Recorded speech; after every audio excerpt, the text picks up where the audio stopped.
Arkadaşlar selam.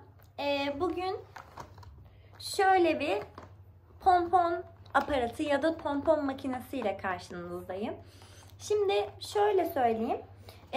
Pompon zaten hani ben şapka yapıyorum ya da işte bir aksesuar yapıyorum, işte pompona ihtiyacım oluyor diyorsanız tabii ki herkes pompon yapmanın, yani pomponla işi olanın nasıl yapılacağını biliyordur muhtemelen. İşte çatalla yapanlar var, rulo kağıtlarıyla yapanlar var ya da başka yöntemlerle eline sarıp pompon yapanlar var.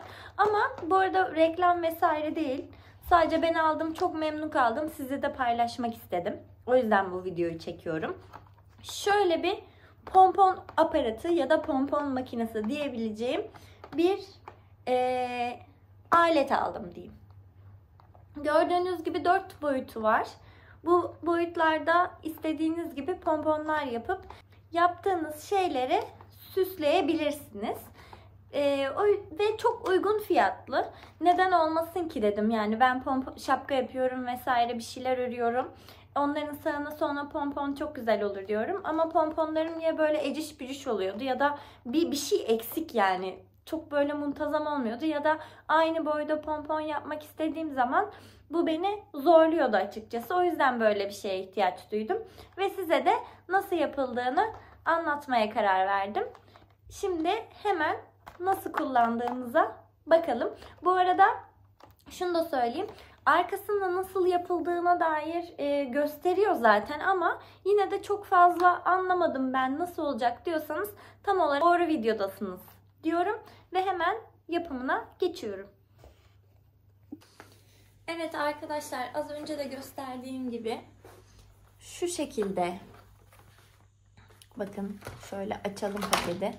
Ben açtım tabi de böyle muhafaza ediyorum tekrar kaybolmasın diye. Şimdi bu pomponlarımı bu boyla yaptım. Farklı gözüküyor gördüğünüz gibi. Bu tamamen, şimdi birazdan yapacağım, çok fazla ipi sarıp sarmamanızla ya da makasla en son kırpma aşamasına, bakın bunu çok kırptım. Bu şekilde oldu. Şimdi ben şu boyla şöyle bir iple yaparken size göstereyim. Bu arada bunların hepsinin mantığı aynı. Yani şöyle açılıyor. Hepsi aynı, bakın. Tek tek göstereyim. Bu şekilde.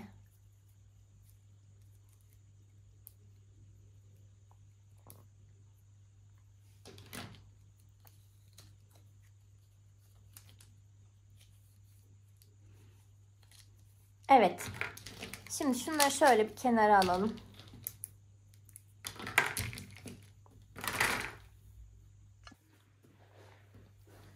Evet, yapımı çok kolay ve çok pratik aslında. Şöyle açtım, ipimi alıyorum. Bu kenardan şöyle başlıyorum. Buraya böyle bu ipi saracağım.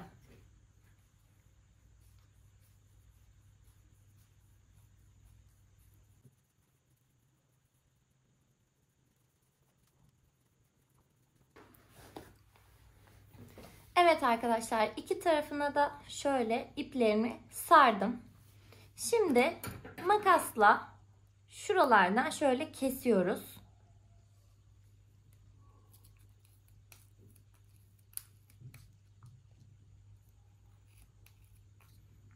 Böyle bastırınca burası kaçmıyor, yani bu ipler dağılmıyor, merak etmeyin.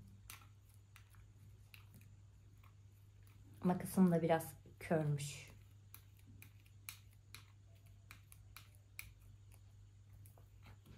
Bu arada burada dikkat etmeniz gereken en önemli şey eşit sarmak. Yani bakın şöyle görebiliyor musunuz? Burası ince, burası kalın değil. Eşit sarmak. Ne kadar fazla sararsanız tabii o kadar güzel bir sonuç elde edeceksiniz. Bundan emin olabilirsiniz.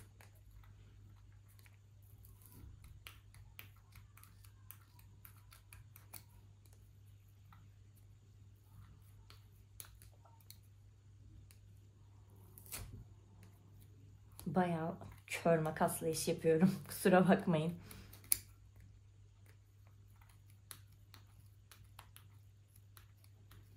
Var aslında makasım da şu anda da üşendim kalkmaya tekrar buradan. Neyse arkadaşlar, burayı böyle kesmiş olduk. Şimdi ben bu tarafı da keseyim. Sonra devam edelim.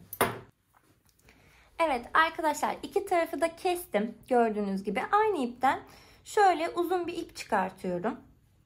Şimdi bunu, şuradaki yol var. Görüyorsunuz, iplere yol yapmışlar. Nereden, yani buradan mı bağlayacağım, şuradan mı, buradan mı, hiç önemli değil. İstediğiniz taraftan bağlayabilirsiniz. Şöyle bir tanesini uzun tutmakta fayda var.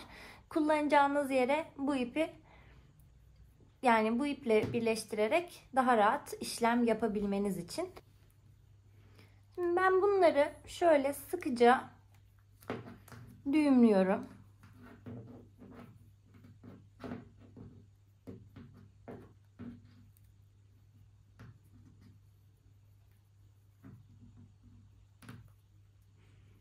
Aynı şekilde şöyle karşısına geçirip ben buradan da düğümlüyorum.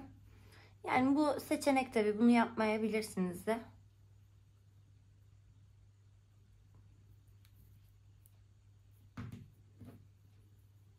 Şöyle iki tane, iki taraftan da düğümledim. Bu ip önemli değil zaten, şimdi kırparken yok olacak. Şimdi açıyorum aletimi. Şimdi bu aşamadan sonra da şöyle şu beyaz kısımlarından tutup çektiğim zaman bu aparat ayrılıyor. Bakın şöyle kırılmıyor, merak etmeyin. Şöyle bunu geri birleştirip kenara alıyorum. Şimdi pomponum hazır gibi gözükse de aslında biraz dokunuşa ihtiyacı var. Bu dokunuşta son aşamada işte bu pomponu şöyle kırparak düzeltmek oluyor. Kırpıyoruz güzelce.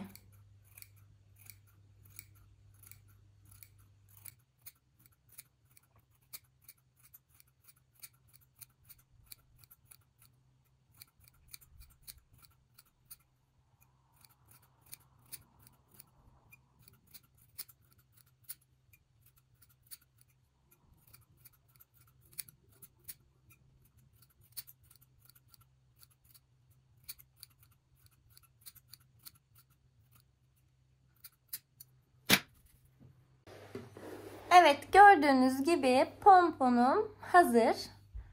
Çok tatlı oldu bence. Yani krem rengi pompon farklı bir güzel geliyor bana nedense ya. Ben sevdim yani. Çok kolay, daha önce de söylediğim gibi kullanması ve pratik olduğunu düşünüyorum. Bununla mesela şunu göstereyim. Bunu aynı anda 3 tane ip görüyorsunuz bakın. Mavi, yeşil ve kahverengi. Bunu şu aparatta yine göstereyim. Şu aparatlara sararken böyle 3 tane ipi aynı anda elimde tutup yaptım. Hani kat kat, bir kat, bir renk, bir kat, bir renk yaptığınızda da farklı pomponlar elde edersiniz. Bunları deneyerek deneyimlemeyi size bırakıyorum. Pompon videom bu şekilde oldu.